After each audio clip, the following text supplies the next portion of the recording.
I'm going to talk about inflammatory bowel disease. Here is the three diseases, compare and contrast: ulcerative colitis, Crohn disease, and diverticulitis. Commonly, all of these three is an inflammation of the bowel. Ulcerative colitis, it is the inflammation of the colon and causes the continuous lesion. Is like edema or inflammation of the rectum or rectosigmoid colon. So, ulcerative colitis basically attack our terminal part of the colon, like rectum or the ending part of large colon or large gut. Usually, the ulcerative colitis patient present with left lower quadrant pain or fever, and also liquid stool. So, in case of ulcerative colitis, in severe cases, it can involve the entire length of colon.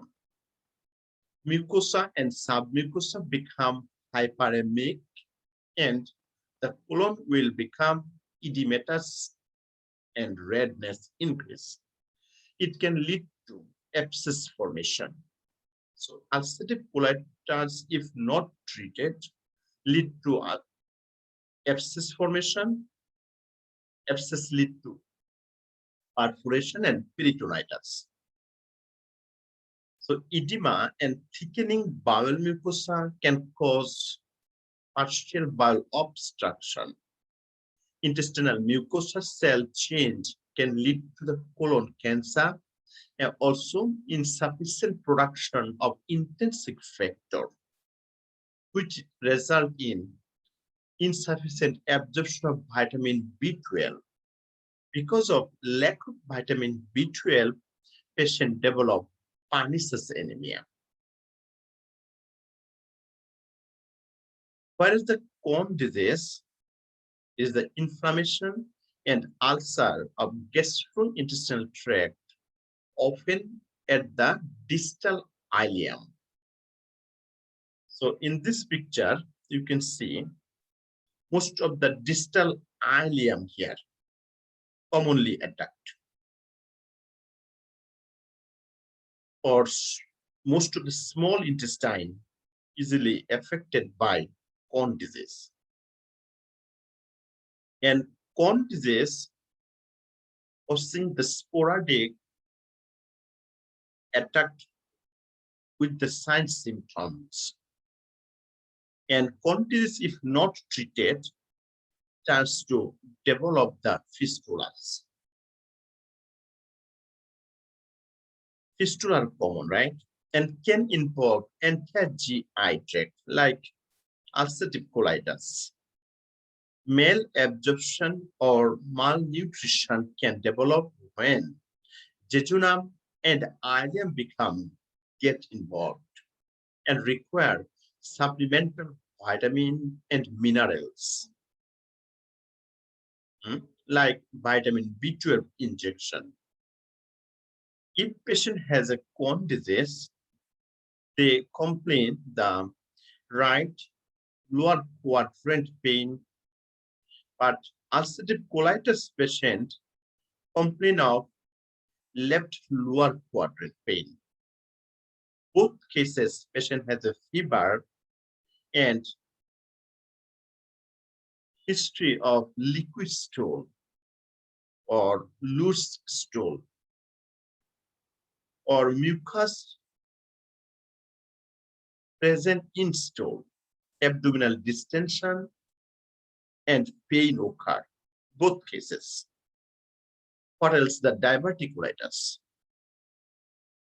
In diverticulitis, extra sac formation in the intestine, and this is called diverticula.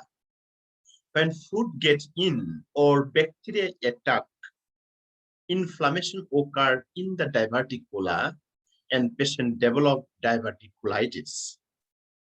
Inflammation of diverticula. This is the diverticula. So this is the main guard, and you see the small sac in the picture. Small food get in, or bacteria attack, or stool materials get in and not come back. When inflammation of diverticula, or this is called small spouts in the colon, it can cause inflammation or can perforate and can cause peritonitis. Usually, patients complain of pain in the left lower quadrant, like ulcerative colitis.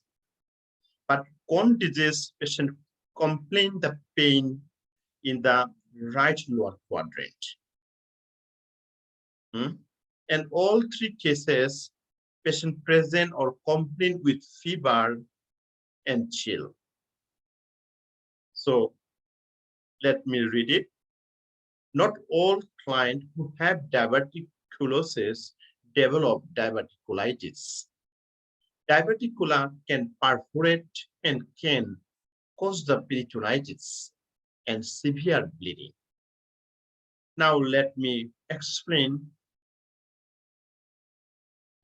some associated information about three diseases.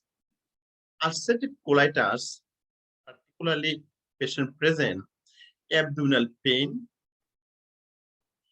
Crohn disease, also abdominal pain. Diverticulitis, acute onset. When attacked, patient complain of the pain. So both of three cases present sign and symptom or presentation or chief complaint is abdominal pain or cramping. Different is location of the pain. In case of ulcerative colitis and diverticulitis, pain in the left lower quadrant.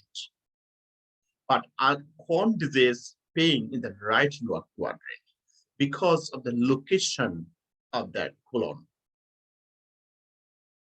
Anorexia and weight loss is common in case of ulcerative colitis and Crohn disease.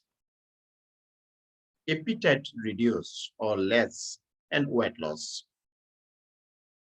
And also we see physical assessment findings with what we can say. Patient has a fever, both of the cases, Crohn disease, physical assessment, fever, and diverticulitis, fever. Ulcerative colitis, diarrhea. Crohn disease, diarrhea.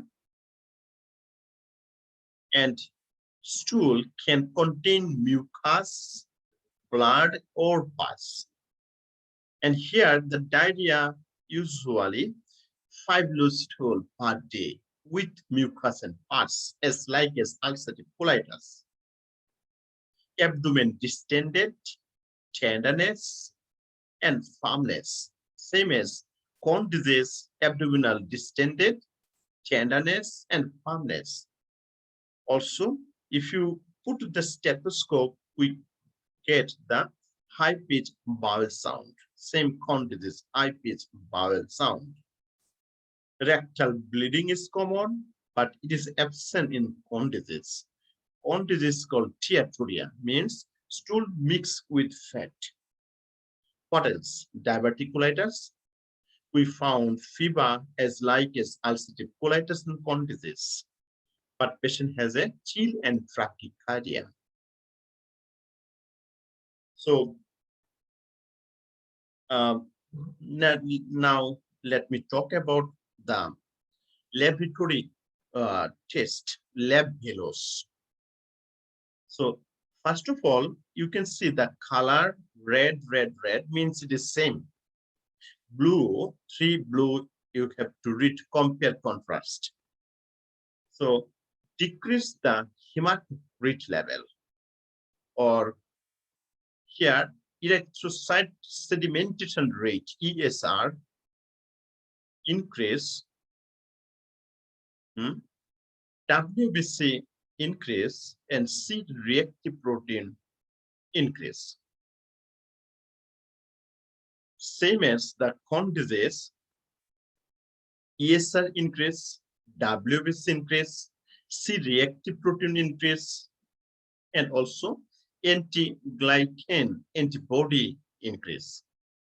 In case of diverticulitis, only ESR, erythrocyte sedimentation rate increase, white blood cell count increase because of inflammation, right? Now go, what are the different? Hematocrit and hemoglobin decrease.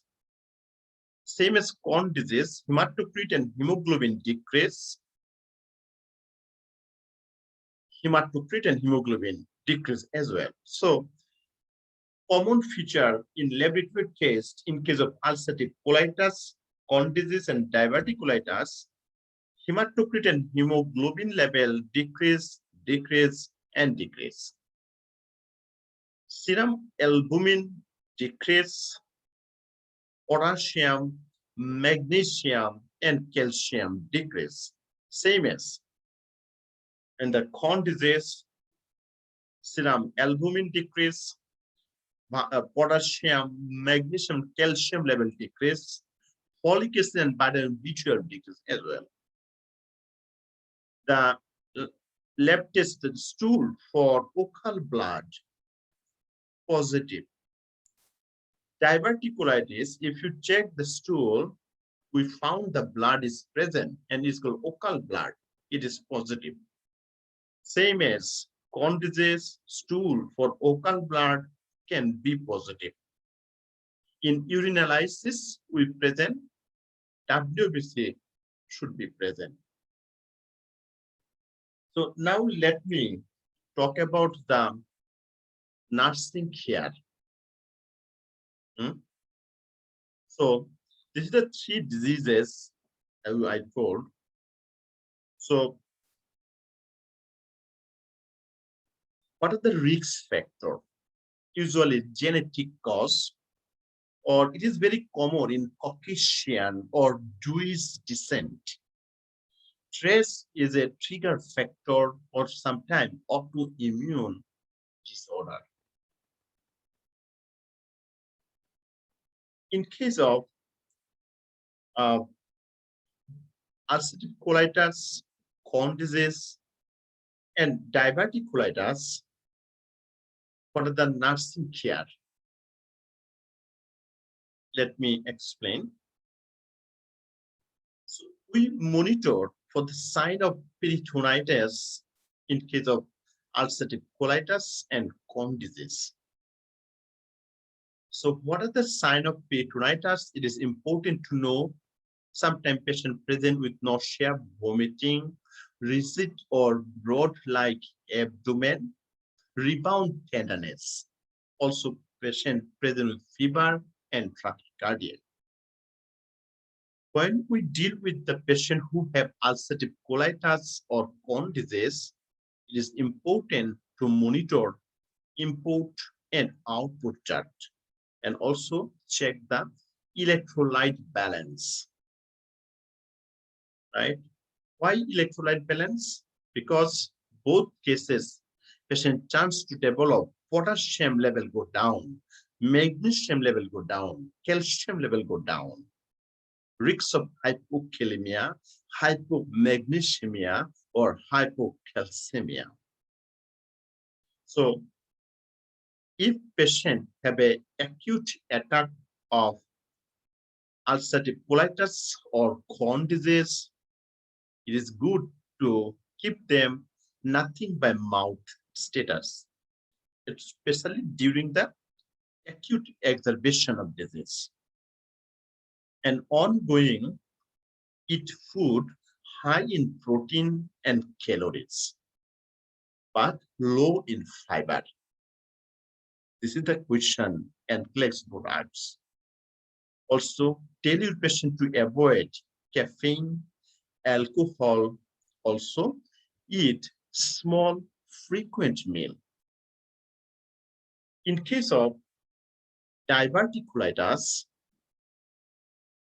when patients have acute attack of diverticulitis, it is good to tell them not to eat NPO or clear liquid diet during acute exacerbation.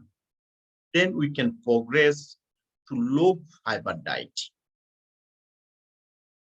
An ongoing eat high fiber diet and avoid the seed, nut, and popcorn in case of diverticulitis.